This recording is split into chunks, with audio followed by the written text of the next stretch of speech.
दोस्तों, करीब 2 साल पहले की यह बात है। एक टीचर है, ट्यूशन करवाने के लिए वह बच्चों को घर पर आती है।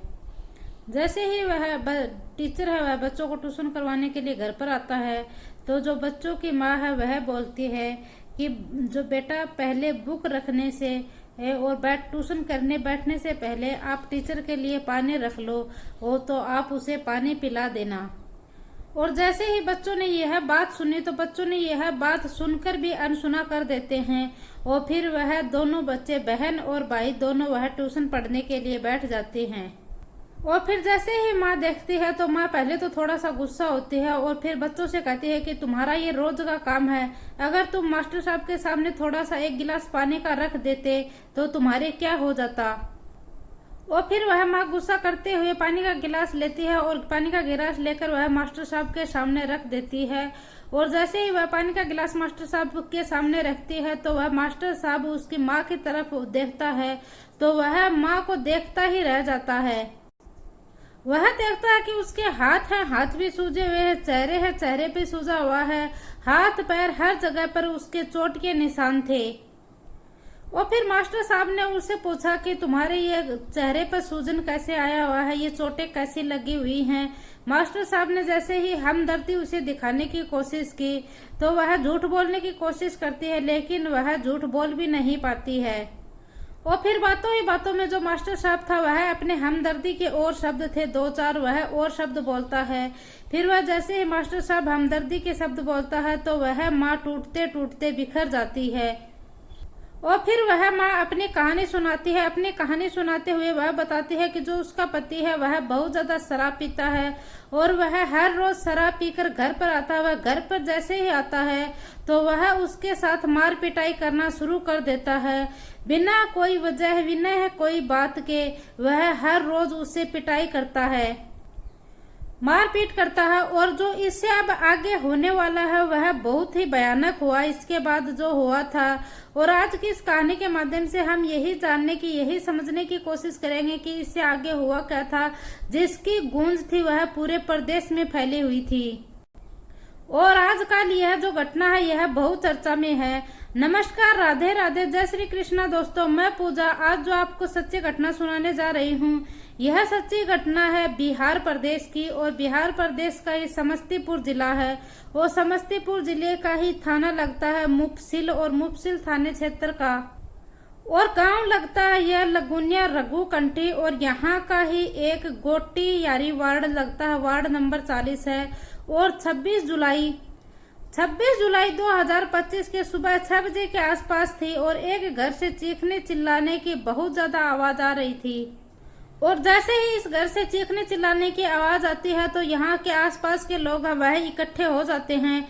और वह इकट्ठे होते हैं तो देखते हैं कि इस घर का जो व्यक्ति था, जिसका नाम सोनू कुमार झा होता है, वह बिल्कुल दरअसल नग्न अवस्था में था। जो उसकी अंडरवियर थी वह पहने हुआ था सिर्फ है, और उसके बदन पर और कोई कपड़ा नहीं था। और देखता है कि वह अजीब तरह की हालत में पड़ा हुआ है और जो उसकी पत्नी है उसका बहुत रो रो कर बुरा हाल है। और उस महिला का रो रो कर बहुत बुरा हाल था। और जैसे ही वहां पर और ज्यादा भीड़ इकट्ठी होती है तो वह महिला बेहोश होकर गिर जाती है और फिर उसे होश में लाया जाता है। फिर उसका जो बेटा था वह भी वहां पर आ जाता है और जो उसका ससुर था वह भी आ जाता है वहां पर। और फिर उस औरत को होश में लाया जाता है। फिर उससे पूछा जाता है कि बेटा आखिरकार क्या हुआ था। लेकिन जो उसका 4 साल का बेटा था वह उस माँ के पास जाता है और रोता, उस माँ से, जो माँ रो रही थी उसके पास उसका 4 साल का बेटा जाता है। वह उससे पूछता है कि माँ आखिरकार हुआ क्या है, तुम रो क्यों रही हो। तो उसकी माँ है वह बोलती है कि बेटा अब जो तुम्हारे पापा हैं वह इस दुनिया में नहीं रहे हैं, वह उसकी मौत हो गई है। इतना बोलकर वह महिला फिर से रोना शुरू कर देती है। और फिर यहाँ पर देखते ही देखते लोगों की और भीड़ इकट्ठी हो जाती है। और भीड़ इकट्ठी होती है तो पुलिस तक, नजदीकी जो पुलिस स्टेशन है वहां तक यह सूचना पहुंच जाती है। और फिर जो नजदीकी पुलिस स्टेशन के एसएचओ होते हैं अजीत कुमार और SP Sanjay Kumar Pandey, FSL team, यह सर्विलेंस टीम होती है। फिर इन सब की टीम है वह मौके पर पहुंच जाती है। और मौके पर पहुंचकर वह देखती है कि जो इस व्यक्ति की मौत थी वह वाकई में ही बहुत भयानक रूप से हुई है। फिर पुलिस वाले उस महिला से पूछते हैं कि आखिरकार तुम्हारे पति को हुआ क्या है। तो वह महिला बताती है कि साहब मेरे को कुछ भी नहीं पता है, जैसे ही मैं सुबह उठी तो इसके हाथ के ऊपर बिजली का तार पड़ा हुआ था, मैंने तो सिर्फ उसको हटाया था और बाकी को रात को क्या हुआ क्या नहीं हुआ इसके साथ मुझे कुछ भी नहीं पता है। फिर पुलिस वालों को इस महिला की बातों के ऊपर विश्वास नहीं हुआ और पुलिस वाले जो प्राथमिक इन्वेस्टिगेशन जांच होती है उस जांच के माध्यम से जब पुलिस जांच करती है तो पता चलता है कि जो तुम्हारे बिस्तर है उसके ऊपर भी खून के धब्बे लगे हुए हैं, जो दीवार है उसके ऊपर भी खून के धब्बे लगे हुए हैं, जहां देखो हर तरफ खून के धब्बे ही धब्बे लगे हुए हैं। और साथ ही जो इसका शरीर था, उसकी जो पीठ थी उसके ऊपर 10-15 लाठियों के निशान थे, जैसे कि इसकी पीठ के ऊपर बहुत तेज लाठियों से वार किया गया हो। और साथ ही उसके माथे के ऊपर भी चोट का निशान है और जो उसका मुंह था उससे खून बह रहा था और जो उसकी आंखें थी उसकी आंखों के जो नीचे था वह एकदम से नीला पड़ा हुआ था। और इतना यह सब कुछ था, यह तो पुलिस वालों को दिखाई दे रहा था और बाकी के जो गांव वाले लोग थे उन सबको भी दिखाई दे रहा था और जो इस महिला का ससुर था उसे भी यह दिखाई दे रहा था। और जब इस महिला से पुलिस ने पहली बार पूछताछ की जब तो उसने और कुछ कहानी बताई। फिर 5-10 मिनट के बाद इस महिला से पूछताछ की तो पुलिस ने तो इस महिला ने कुछ और कहानी बताई। यह महिला से जब भी ये पुलिस वाले और कहानी पूछते थे तो यह हर बार कुछ नई कहानी बता रही थी, तो पुलिस वालों को इस महिला के ऊपर शक हो गया। फिर जब पुलिस वालों ने इस महिला से सख्ताई से पूछताछ की तो इसने बताया कि लगभग 8 साल पहले की यह बात है। साल 2017 में सोनू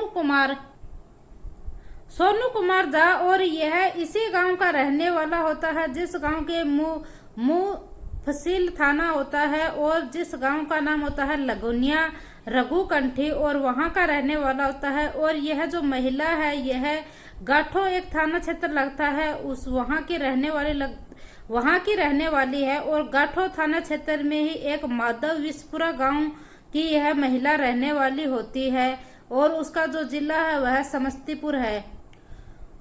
और स्मिता इसका नाम होता है और इनकी शादी धूमधाम से हो जाती है। सब कुछ ठीक ठाक चल रहा था।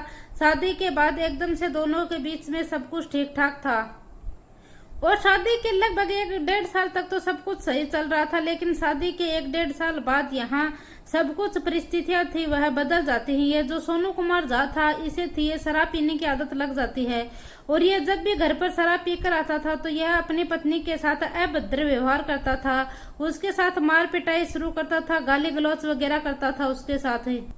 और ऐसे ही करते करते सब कुछ चल रहा था। फिर उस महिला के ऐसे ही चलते चलते एक बेटा पैदा हो जाता है। पहले एक बेटी पैदा होती है, उसके बाद एक बेटा पैदा हो जाता है। इस महिला को ऐसा लगता था कि शायद बच्चे पैदा हो जाएंगे तो सब कुछ स्थितियां वह पहले जैसी हो जाएंगी। और लेकिन बच्चे होने के बाद भी उसकी आदतों में कोई परिवर्तन नहीं हुआ था और वह पहले तो मेहनत मजदूरी करता था और वह रिक्शा वगैरह भी चलाया करता था। लेकिन 1 से 1.5 साल पहले की बात है, वह अपने बच्चों को अच्छी एजुकेशन देने के लिए वह घर पर जो ट्यूशन टीचर है वह लगवा दिया था। जैसे ही उसने ट्यूशन अपने बच्चों की लगवाई थी और यहाँ पर जो मार पिटाई का सिलसिला था वह ऐसे ही जारी था और एक दिन वह अपने बच्चों को लेकर अपने मायके पहुंच जाती है, जो घाटो थाना क्षेत्र में लगता है, माधव विस्पुरा लगता है, वहां पर पहुंच जाती है। और फिर वहां पर एक पंचायत का आयोजन किया जाता है और पंचायत में फैसला लिया जाता है कि और वह व्यक्ति पंचायत में कहता है कि मैं अब कभी भी इसके साथ मार पिटाई नहीं करूंगा, कभी भी इसके साथ अभद्र व्यवहार नहीं करूंगा। अब जैसे तैसे कर ये जो अस्मिता जहाँ है यह घर पर आ जाए। फिर अस्मिता जहाँ है वह उसके साथ अपने पति के साथ अपने घर पर चली जाती है और फिर वह अपने पति के साथ वापस घर पर आ जाती। फिर इसी बीच जो ट्यूशन थी वह भी इन बच्चों की वह भी चालू थी और जो इनका जो पति में जो सुधार था वह बिल्कुल भी नहीं हुआ था। वह दिन प्रतिदिन इसको ऐसे ही मार पिटाई करता था, गाली गलौज करता था, अभद्र व्यवहार करता था। फिर इसी बीच में जो ट्यूशन टीचर था वह इसके साथ हमदर्दी के 2 शब्द बोल लेता है। जो उसका पति था वह शादी के 1-1.5 साल बाद ही इससे कभी भी प्यार से बात नहीं करता था और इस महिला को अपने पति से प्यार कम और नफरत ज्यादा होने लग जाती है, क्योंकि वह दिन प्रतिदिन इसे प्रताड़ित करता था। और इसी बीच जो ट्यूशन टीचर होता है वह इसे हमदर्दी का शब्द बोलता है और दोनों को बातों ही बातों में एक दूसरे से मोहब्बत हो जाती है। और फिर एक दिन ये जो ट्यूशन टीचर था और ये जो महिला थी, यह दोनों एकदम आपत्तिजनक स्थिति में थे। जो इसका 4 साल का बेटा था वह इन दोनों को आपत्तिजनक स्थिति में देख लेता है, लेकिन जो इसका जो 4 साल का बेटा था वह उस समय तो कुछ भी नहीं बोलता है। लेकिन जैसे ही उसका जो पिता है सोनू झा वह घर पर आता है, तो वह जो उसका 4 साल का बेटा था अपने पिता सोनू कुमार झा से वह सारी बातें बता देता है। और फिर जो सोनू कुमार झा था इसको बहुत ज्यादा गुस्सा आता है और यह अपनी पत्नी से फिर से मार पिटाई करता है।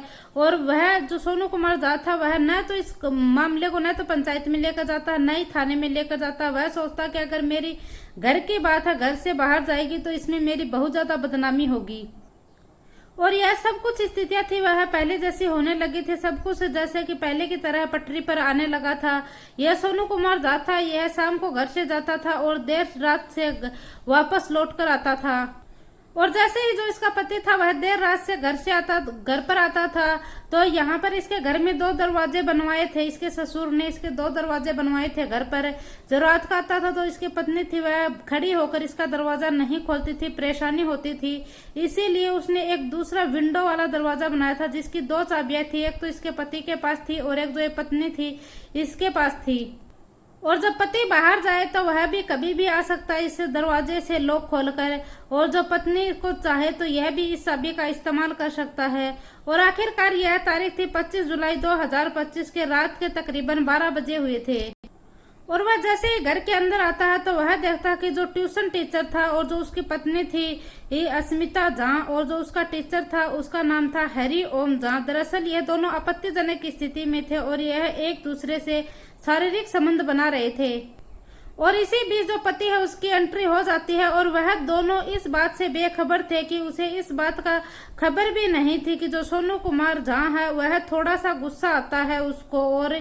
और जैसे ही वह इनके ऊपर गुस्सा करता है फिर जो ये हरि ओम झा है इसको गुस्सा आता है और यह एक केतली उठाता है और केतली को उठाकर पूरी ताकत के साथ इसके सर के ऊपर मार देता है। और फिर इसी हरि ओम ने एक लाठी डंडे उठाए और इसके जो शरीर थे उस पर अलग अलग हिस्सों में 10 से 15 वार लाठी के किए थे और लाठी डंडों से इसे पीटा था। और फिर जो सिर पर निशान था वो इसकी केतली की वजह से आया था। फिर इन्हें लगा कि बात है वह हद से ज्यादा बढ़ गई है, तो फिर वहीं पास में एक तार पड़ा था, वह तार लेकर और इन्होंने इसका गला था वह दबा दिया। और फिर इन लोगों को यहाँ भी तसल्ली नहीं होती है, फिर ये बिजली का तार लेते हैं, बिजली का तार लेकर उसे करंट लगाते हैं। और फिर इन्हें जब तक इसे करंट लगाते हैं कि जब तक उन्हें तसल्ली नहीं होती है कि यह जो सोनू कुमार झा है यह मर चुका है। और फिर जो ये महिला है इस महिला की जो बेटी थी वह तो यहाँ पर थी नहीं, वह महिला के मायके में थी। और जो इस महिला का ससुर था वह दूसरे कमरे में सोया हुआ था, उसे तो यह भी पता नहीं था कि आज मेरे ही घर में मेरे ही बेटे की हत्या हो रही है। और इस महिला ने और ट्यूशन टीचर ने इसका पति था महिला का यह मर चुका है, तो उसकी जो लाश पड़ी हुई थी उसी लाश के पास में यह महिला और जो ट्यूशन टीचर है यह दोनों शारीरिक संबंध बनाते हैं।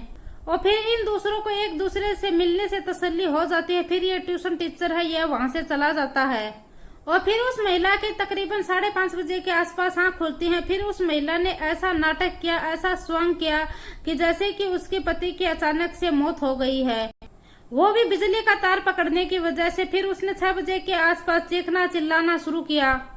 और इस महिला का जो शव था वह 24 घंटे भी नहीं टिका था। और सूत्रों के मुताबिक यह पता चलता है कि इस महिला को तो गिरफ्तार कर लिया था, लेकिन जो लड़का था वह उसको भी गिरफ्तार कर लिया है, लेकिन इसकी जो आधिकारिक पुष्टि थी वह अभी तक नहीं हुई है। और पुलिस का कहना है कि इसे जल्दी से जल्दी चार्जशीट बनाकर इसे अदालत भेजा जाएगा और इसे जल्दी से जल्दी सजा दिलाने की कोशिश की जाएगी, ताकि समाज में एक संदेश दिया जाए कि बुरे काम का बुरा नतीजा है। और दोस्तों, किसी ने ये सच ही कहा कि अगर क्राइम करने वाला कितना भी शातिर क्यों ना हो, लेकिन जब पुलिस अपनी कार्रवाई सही से करती है तो वह पुलिस के सामने तो बड़े बड़े अपराधी भी झुक जाते हैं। दोस्तों, इस पूरे घटनाक्रम का सुनाने का उद्देश्य मेरा किसी को दिल को ठेस पहुंचाना नहीं है, किसी को परेशान करना नहीं है, बल्कि आपको जागरूक करना है, सचेत करना है। जय हिंद, जय भारत।